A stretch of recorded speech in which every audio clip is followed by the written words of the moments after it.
Super Saravana ஸ்டோர்ஸ்ல December 16 இருந்து ஜனவரி 15 வரைக்கும் ஒவ்வொரு பிரான்ச்லயும் ஒரு கஸ்டமருக்கு ₹1,00,000 மதிப்புள்ள தங்க நகை பண்டிகை பரிசு.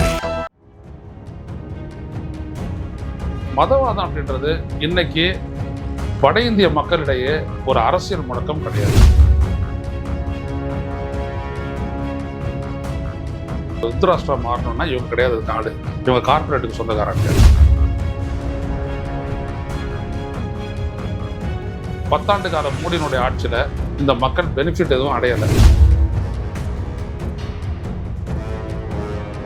மோடிக்கு ஸ்ட்ரென்த் அப்படின்னு இந்த நாடு நம்புது அப்படின்ற மாதிரி நம்புறதுக்கு RSS தயாரா இருக்கு.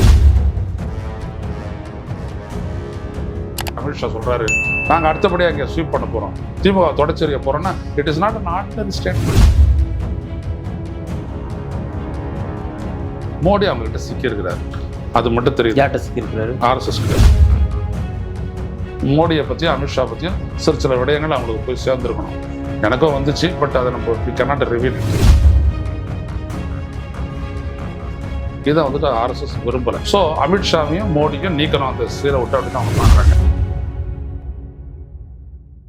மத்திய பாஜக அரசையும் அதற்கு எதிரான எதிர்க்கட்சிகளின் அரசியல் நகர்வுகளையும் தொடர்ச்சியாக விவாதிப்போம். மறக்காம நம்ம சேனலை சப்ஸ்கிரைப் பண்ணி இணைந்திருங்கள்.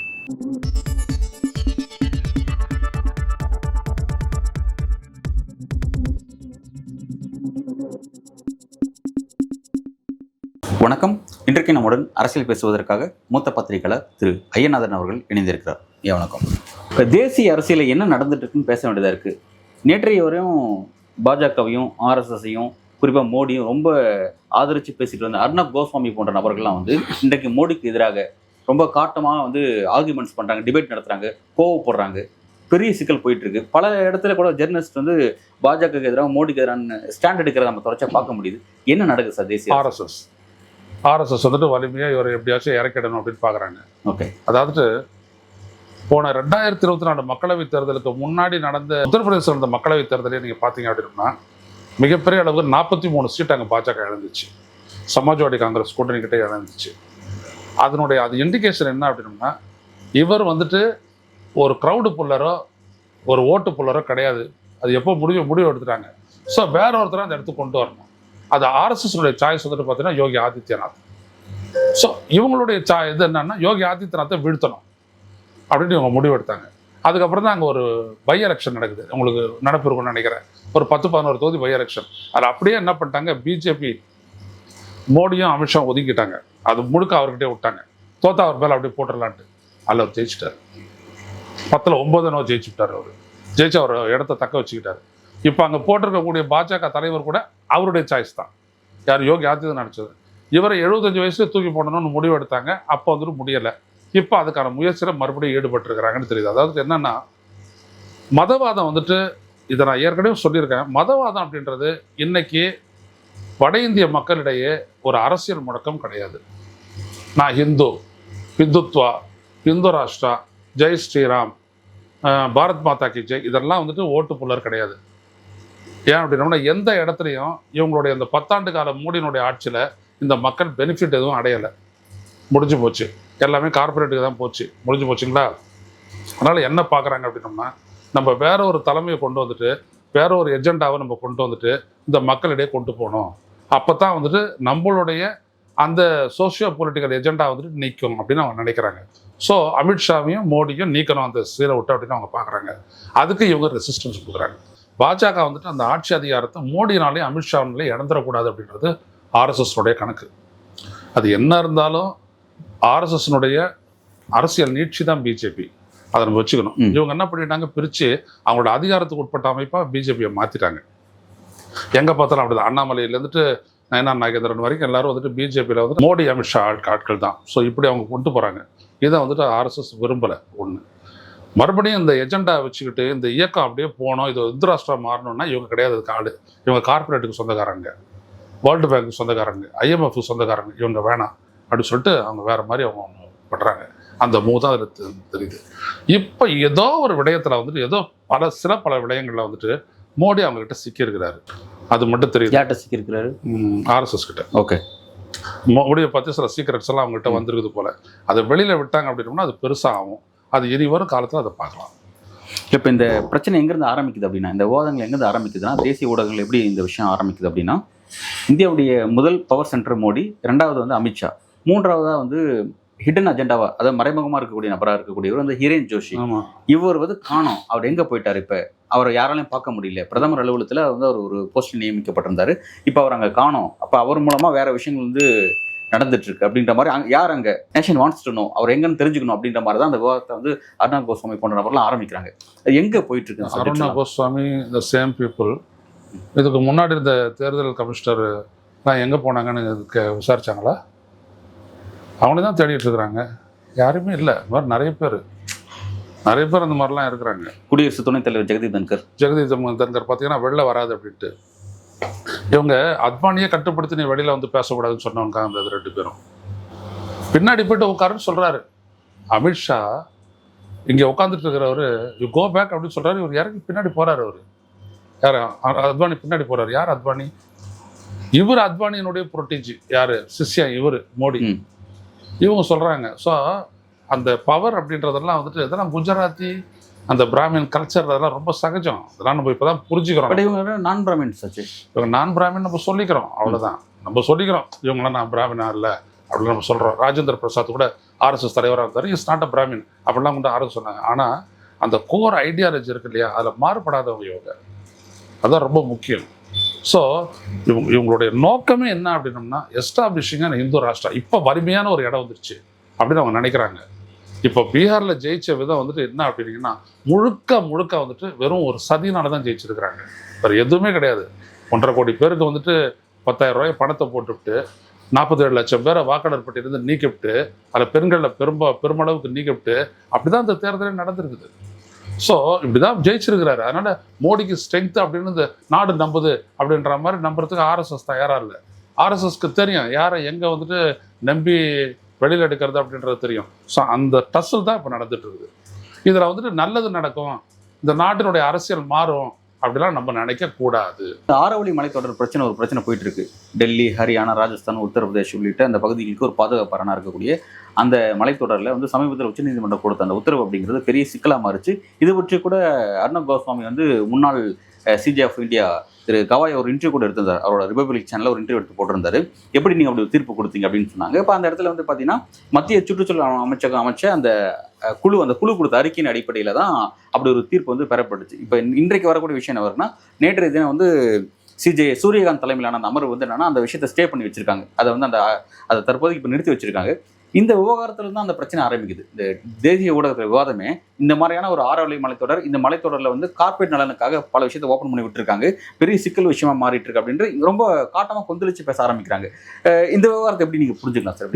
முழுக்க மோடி வந்ததுக்கு முன்னாடி இருந்த மன்மோகன் சிங் காலத்திலே சரி, இந்த நாட்டினுடைய இயற்கை வளங்கள், காடுகள், மலைகள் எல்லாத்தையும் கனிம வளங்களுக்காக கார்பரேட்டுகளுக்கு சுரங்கம் கொடுக்கக்கூடிய முயற்சி left right at the centre கொடுத்துக்கிட்டே தான் இருந்தாங்க. திடீர்னு ஒன்று இது முளைச்சிடல. நம்மளுடைய ஆனைமலை இங்கே குறி வச்சாங்கல்ல, மதுரைக்கு பக்கத்தில் இருக்கிறத குறி வச்சாங்கல்ல, டங்ஸ்டனுக்காக வந்துட்டு மேலூரை குறி வச்சாங்கல்ல, இதே மாதிரி நாடு முழுவதும் குறி வைக்கப்படுது. அதுக்கு தான் வந்து ரிசோர்ஸ் ஆர்சாட்ன்ற ஒரு சேட்டலைட்டை அனுப்பி வச்சாங்க. அதெல்லாம் பற்றி கேள்வி எழுப்பினாம அப்போல்லாம் வந்துட்டு இருந்த ஒரு கஸ்தூரி ரங்க என்ன சொல்கிறாருன்னா, இதெல்லாம் கவர்மெண்ட்டை கேடு, என்ன கேட்காது அப்படின்னாரு. இஸ்ரோவில் நான் கேள்வி கேட்டபோது உட்காரு அப்படின்னு நான் பின்னாடி இருந்து ஒருத்தன் வலிமையாக தட்டினா என்னோட இதை உட்காரு அப்படின்னு நான் தட்டினான், புரிஞ்சுக்கிட்டேன். அப்போ இந்த மாதிரி தான் இந்த நாட்டில் ரொம்ப நாளாக அந்த எக்ஸ்ப்ளாய்டேஷன் நடக்குது. அன்பழகன் இது புதுசு இல்லை. அவங்களுடைய அரசியல் வசதிக்காக இப்போ அதை வந்துட்டு பெருசாக காட்டுறாங்க, இவ்வளோதான். இப்போ நான் கேட்குறேன், என்விரான்மெண்ட், ஃபாரஸ்ட்டு, கிளைமேட் சேஞ்ச், அது வந்துட்டு ஒரு கேபினெட் லெவல் மினிஸ்டரை கொண்ட ஒரு மினிஸ்ட்ரி. அந்த மினிஸ்ட்ரியினுடைய அப்ரூவல் வந்துட்டு மேகதாட்டு அணைக்கு வந்துட்டு டீட்டெயில்டு ப்ராஜெக்ட் ரிப்போர்ட் கொடுத்தானே, அதுக்கு வந்திருக்கா? முதல்ல அங்கே தானே போனோம்.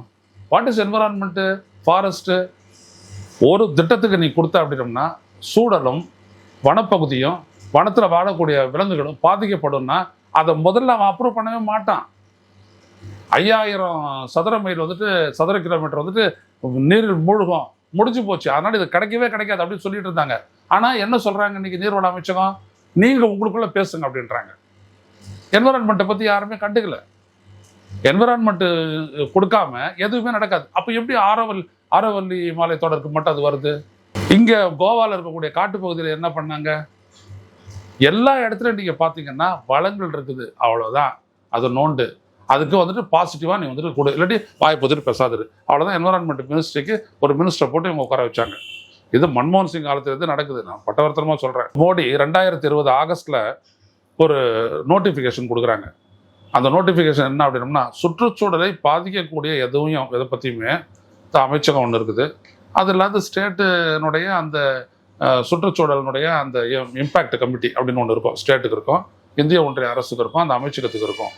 இவங்க என்ன சொல்கிறாங்க, அந்த 2020 ஒரு இண்டஸ்ட்ரியை போடுறாங்கல்ல, அவன் சொல்லுவானா இதனால என்ன பாதிப்பு ஏற்பட்டுச்சுன்னு, எந்த இண்டிவிஜுவலும் சொல்லக்கூடாது அப்படின்னு சொல்லி போட்டு நாங்களாம் அதுக்கு எதிர்த்து பிரச்சாரம் பண்ணோம். இது எப்படி இருக்கு பாருங்க.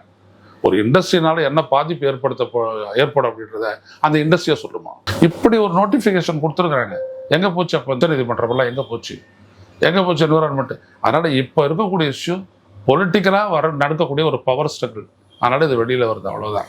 ரைட். இப்போ இது கூடவே சம்மந்தப்பட்டிருக்க அந்த ஹிரண் ஜோஷி வந்து அவர் எங்கே அப்படின்றதான் இப்போ திரும்ப கேட்டுட்டு இருக்காங்க. அவங்களுடைய இது ஒருத்தரோட நான் நெருங்கி பழகிறேன். அவர் வந்துட்டு அந்த இயக்கத்தோட ரொம்ப சம்மந்தப்பட்டவர். அப்படியே பேசிக்கிட்டே இருந்தபோது அவர் சொன்னார், எங்களை தாண்டி போயிட்டாங்க அவங்க அப்படின்னாரு. ஆர்எஸ்எஸை தாண்டி போயிட்டாங்க அவங்க 2 பேரும், எங்களால் ஒன்றும் பண்ண முடியாது அப்படின்றார். 2014 பிறகு நடந்த ஒரு உரையாடல். ரொம்ப முக்கிய நபர் அவர். அப்படி போயிட்டாங்கன்னா அவங்களால இது பண்ண முடியாது அப்படி சொல்லிட்டு எனக்கு புரியலை அப்படி. சரி, உங்களை புரிஞ்சுக்கிறதா சொல்கிறேன். குஜராத்தினுடைய ஒரு ஹோம் மினிஸ்டராக இருந்தவனை பற்றி தெரியுமா? ஹிரேன் பாண்டியா அப்படின்னு. ஆமாம், இப்போ எங்கே அவன் அப்படின்னாரு. தெரியாது, அவ்வளோதான். சைலன்ஸ் பண்ணிட்டு போயிட்டே இருப்பாங்க அவங்க இன்றைக்கி வந்துட்டு ஒரு பெரிய பவர். எங்களால் வந்துட்டு அவங்கள வந்துட்டு வி கேனாட் பிரிடில், அவங்கள வந்துட்டு நாங்கள் கடிவாளம் போட முடியாது அப்படின்னாங்க. அது இப்போ மாறி இருக்குது, இவ்வளோதான். அதுக்கு மோடியை பற்றியும் அமித்ஷா பற்றியும் சில விடயங்கள் அவங்களுக்கு போய் சேர்ந்துருக்கணும். எனக்கும் வந்துச்சு, பட் அதை நம்ம வி கேனாட் ரிவீல் இட். அந்த மாதிரியான ஒரு, ஏன்னா ஆதாரங்கள் இருக்காது. இப்போ அவங்க பேசுகிற மாதிரி பேசுகிற, இப்போ ரிப்பப்ளிக் இதில் அர்னாப் கோஸ்வாமி கத்துறாரு அப்படின்னோம்னா அவருக்கு பின்னாடி இருக்கிறாங்க. ஆர்எஸ்எஸ் இருக்குது, பவர் இருக்குது, ஐஏஎஸ்லாம் இருப்பானுங்க. அதனால் அவன் பேசுகிறான். நம்மளால அந்த மாதிரிலாம் பேச முடியாது. இல்லை, இப்போ என்னோட கேள்வி என்னன்னா வந்து பலரும் இந்த மாதிரி வந்து காணாமல் போகிறாங்க அப்படின்னா ரொம்ப ஆச்சரியமான விஷயம். பட் இதுக்கான காரணமாக இருக்கக்கூடிய அந்த 2 பேர் தான், மோடி, அமித்ஷா, அவங்க தான் அப்படின்னா அவங்கள எதுவும் டச் பண்ண முடியலன்ற இடத்துக்கு எப்படி அவங்க அதிகாரம் சித்தாந்தத்தை தாண்டி எப்படி அவங்க நகர்ந்தாங்க? அதிகாரம் இப்போ வந்து அவங்க சொல்கிறாங்கல்ல, நாங்கள் தூக்கி உள்ள வைப்போம். இப்போ 2-3 நாள் என்ன செய்தி வருது, ஸ்டாலினை பிடிச்சி சிறையில் எடுப்போம். எப்படி எங்கேருந்து வந்துருது அந்த செய்தி? நான் அதிகாரத்தில் இருக்கிறேன், இந்திய ஒன்றிய அரசினுடைய அதிகாரத்தில் இருக்கிறேன். வாக்கு மூலம் ஒருத்தங்கிட்ட வாங்கிக்கிட்டு நான் இன்னொருத்தரை தூக்கி உள்ள வைக்கிறேன் அப்படின்றது தானே ஈடியினுடைய செயல்பாடு. இப்ப கடைசியா என்னங்க ஆச்சு, ஒரு வழக்குல என்ன ஆச்சு, ராகுல் காந்தியும் சோனியா காந்தியும் இருந்தாங்களே, அந்த பத்திரிகை இருக்கு இல்லையா, நேஷனல் ஹெரால்டு விஷயத்துல என்னது, இவரும் சொன்னார் ஒரு குற்றச்சாட்டை. அந்த குற்றச்சாட்டின் மீது விசாரணை நடத்தி ஒரு பூர்வாங்கமா ஒரு எஃப்ஐஆர் இவன் ஃபைல் பண்ணவே இல்லை. ஃபைல் பண்ணாதே என்ன பண்றான், எடுத்துட்டு போயிட்டு ஒரு வழக்கு தொடரணுன்றான். என்னடா அது அப்படின்னு கேட்கிறாரு கோர்ட்டு. என்னது இது, it is not the procedure அப்படின்னு சொல்லிட்டு அந்த டெல்லி உயர்நீதிமன்றம் தட்டி விட்டுடுச்சு. சுப்பிரமணியசாமி கொடுத்த அந்த அறிக்கையின் அடிப்படையில் ஆமா புரியுதுங்களா? இதே ஒரு 2 வருஷத்துக்கு முன்னாடி இருந்ததுன்னா இதே டெல்லி ஹைகோர்ட் ஒத்துவிட்டுறான், தூக்கி உள்ள வை அப்படி. அவன் தொடர்ச்சியாக ஒரு விஷயத்தை பார்க்க முடியுது. நீதிமன்றங்களில் இடி வந்து பல இடங்களில் வந்து நெருக்கடி எதிர்கொள்ளுது. அவங்களால ஆக்கப்பூர்வமா தங்களுடைய அந்த குற்றத்தை நிரூபிக்க முடியல. அதுல உச்சநீதிமன்றத்திலும் சரி எந்த விதமான அடிப்படை ஆதாரமும் இல்லாம வந்துட்டு அவங்க எவ்வளவு காலம் உள்ள வச்சிருந்தாங்க மனிஷ் சிசோதியாவை? கிட்டத்தட்ட 1.25 வருஷம் 2 வருஷம் வச்சிருந்தாங்க. இவரை செந்தில் பாலாஜி ஆல்மோஸ்ட் 1.5 வருஷம். செந்தில் பாலாஜி விஷயத்துல உச்சநீதிமன்றம் கேட்ட கேள்வி என்னன்னா, எதுவுமே இல்லையே அவங்க கிட்ட, நாங்க ஜட்ஜஸ், எங்களுக்கு தெரியும், சட்டம் தெரியும், எங்களுக்கே புரியலையே அந்த கேஸ் எப்போ முடியும்ட்டு. எங்களுக்கே தெரியாத விஷயத்துல ஒருத்தனை எப்படி நாங்க அப்படியே பர்மனெண்டா சிறையில் வச்சிருக்க முடியும், நாங்க விடுதலை பண்றோம் இப்படின்னு பொட்டுன்னு சொன்னதுதான். அதே தான் கவிதாவுக்கு சொன்னாங்க, அரவிந்த் கெஜ்ரிவாலுக்கு சொன்னாங்க. கெஜ்ரிவாலுக்கு அந்த மாதிரி அடைப்பட்ட உடனே சிபிஐனுடைய பழைய ஊழல் வழக்கு எடுத்து போட்டு கெஜ்ரிவால் எடுத்து வந்துட்டு மறுபடியும் உங்கள்கிட்ட விசாரிக்க வரேன் அப்படின்றாங்க. ஊழல் வழக்குன்னா ஊழல் வந்து சிபிஐ கிட்ட போக வேண்டியதானே, ப்ரிவென்ஷன் ஆஃப் கரப்ஷன் ஆக்ட் முடிஞ்சு போச்சு இல்லை? ஏன் இவங்க எடுத்து அதை மாட்டினாங்க? Money laundering. இங்கே திருண்ண போனால் வெளிநாட்டுக்கு போச்சு, வெளிநாட்டுக்கு போனால் இங்கே முதலீடாக வந்துச்சு, இதுதான் மணி லாண்டரிங். இதை பண்ணிட்டேன் அப்படின்னம்னா வந்துட்டு தூக்கி உள்ளே வச்சிடலாம் அப்படின்னு சொல்லிட்டு இவங்க வந்துட்டு ஒரு அமெண்ட்மெண்ட்டில் அந்த மாதிரி ஒரு பவர் எடுத்துக்கிட்டாங்க, கொடுத்துட்டாங்க பிஜேபி. ஸோ அதிகாரத்தில் இருக்கிறதுனால அவன் சொல்கிறான், நான் ஸ்டாலின் எடுத்து உள்ள வைப்பேன், நான் துரைமுருகன் எடுத்து உள்ள வைப்பேன் அப்படின்னு அவன் சொல்கிறான். அப்படின்னா வெறும் அதிகாரம் தான் இங்கே நாட்டில். மற்றபடி அது ப்ரொசீஜரோ நியாயமோ உண்மையோ ஆதாரமோ எதுவுமே கிடையாது. ஒரு அமைப்பும் ஒரு சிஸ்டம் தான் வந்து இந்த மாதிரி இண்டிவிஜுவல்ஸை வளர்த்தெடுக்கும். அப்படின்னும் போது எப்படி ஒரு ஸ்ட்ரக்சர், ஒரு ப்ராப்பர் ஸ்ட்ரக்சரை தாண்டி ஒரு இண்டிவிஜுவல்ஸ் எப்படி வந்து சுப்பீரியர் பவராக மாறுறாங்க? எப்படி இந்த இது நடக்குது? ஒரு அதிகாரம் வந்துட்ட உடனே என்னெல்லாம் கூட வருது பாருங்க. உங்ககிட்ட கார்பரேட் வந்துடுது. நீங்கள் வந்துட்டு அந்த எக்கனாமிக்கலி வீக்கர் செக்ஷன் சொல்லிட்டு பிராமின்ஸ் எல்லாம் உள்ளே கொண்டு வரதுக்கான ஒரு இடஒதுக்கீட்டை கொடுக்குறீங்க. 10% கூட ஷிஃப்ட் ஆச்சுன்றான். 2019 ஜனவரி பண்ணி உடனே பண்ணுறான், சட்டமாக்குறான், நீதிமன்றத்துக்கு போகுது, உடனே அப்ரூவ் கொடுக்குறான். 5 நீதிபதிகள் கூட நீதிபதி எங்கேருந்து நான் 10% கொடுப்பேன், எந்த கேள்வியும் இல்லை, கொடுத்தாச்சு, முடிஞ்சு போச்சு அப்படின்னு சொல்கிறான். அந்த தேர்தல் வந்துட்டு மே மாதம் வருது, ஓட்டு விழுது.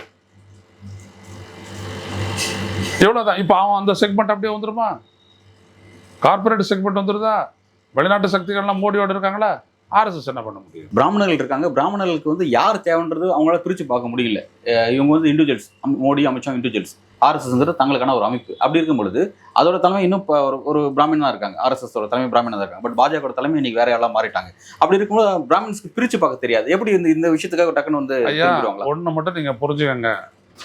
ஒரு ஐஏஎஸ்னுடைய ஒரு லெவலுக்கு மேலே போயிட்டு அவங்க வந்துட்டு குரூப் ஆவாங்க. அப்படியே இது கேரளா குரூப்பு, இது பெங்கால் குரூப்பு, தமிழ்நாட்டுக்குன்னு அப்படிலாம் ஒரு குரூப்பு கிடையாது. பிராமின் குரூப்பு அப்படின்றதெல்லாம் இருக்கும். அவங்க வந்துட்டு அவரோட நிற்பாங்க. அதிகாரம் நீங்கள் இண்டிவிஜுவல் நீங்கள் 2 பேரும் சொல்கிறீங்க. 2 பேருமே அதிகார மையங்கள், பெரிய அதிகார மையங்கள், உச்சபட்ச அதிகார மையங்கள். அதான் நீங்கள் புரிஞ்சுக்கணும். அமித்ஷாவை பொறுத்தோம், இதுவும் பொருத்தம். இப்போ சொல்கிறாரு அமித்ஷா, சொல்கிறாரு நாங்கள் அடுத்தபடியாக அங்கே ஸ்வீப் பண்ண போகிறோம், திமுக தொடச்செறிய போகிறோன்னா it is not an ordinary statement. அப்படி கிடையாது. அவங்க தேர்தல் ஆணையத்தை இறக்கி விடுவாங்க, எல்லாத்தையும் இறக்கி விடுவாங்க. அவங்க எவ்வளோ பணம் வேணும்னாலும் எடுத்து இறக்கி விடுவாங்க. அதான் அங்கே அதிகார மையம்ன்றதுக்கு அவங்க நினச்சா எதுவும் நடக்கும்.